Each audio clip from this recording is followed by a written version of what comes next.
Une violente tempête diplomatique secoue actuellement Paris, menaçant de faire dérailler une amitié vieille de plus de 250 ans. L'ambassadeur des États-Unis en France, Charles Kushner, se retrouve au cœur d'une querelle majeure qui a plongé le gouvernement français dans l'incrédulité. Il ne s'agit pas d'un simple malentendu, mais d'un affrontement décisif entre les règles traditionnelles de la diplomatie internationale et une nouvelle ère d'ingérence manifeste dans les affaires intérieures d'un allié souverain.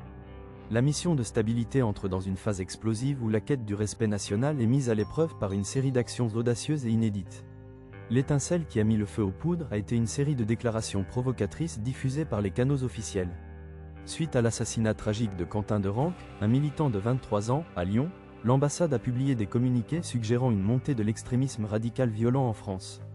Cette déclaration publique a touché un point sensible, alors que le pays est en proie à une forte polarisation politique et se prépare à des élections municipales cruciales le mois prochain. Les dirigeants locaux ont perçu cette initiative comme une ingérence inacceptable dans la sphère privée, ce qui a entraîné une réaction immédiate et de haut niveau, la recherche de responsables s'étant engagée. La tension a atteint son paroxysme lorsque le ministre français des Affaires étrangères a convoqué l'ambassadeur pour une réunion officielle.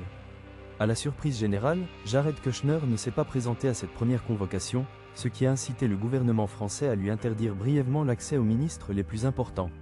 Le président Emmanuel Macron a été contraint d'appeler au calme, tandis que des groupes politiques rivaux se préparaient à des rassemblements massifs, illustrant la violence et le caractère dangereux des tensions actuelles.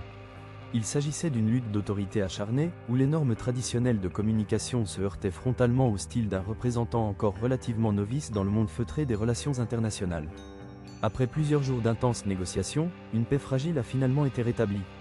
L'ambassadeur a donné des assurances formelles qu'il n'avait aucune intention de s'immiscer dans les affaires intérieures du pays, et son accès complet au gouvernement a été rétabli.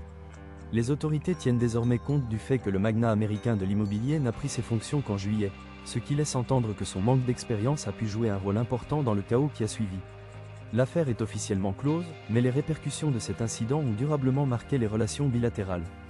Le monde observe attentivement pour voir s'il s'agit d'un cas isolé ou du début d'une phase d'ingérence internationale beaucoup plus agressive et imprévisible.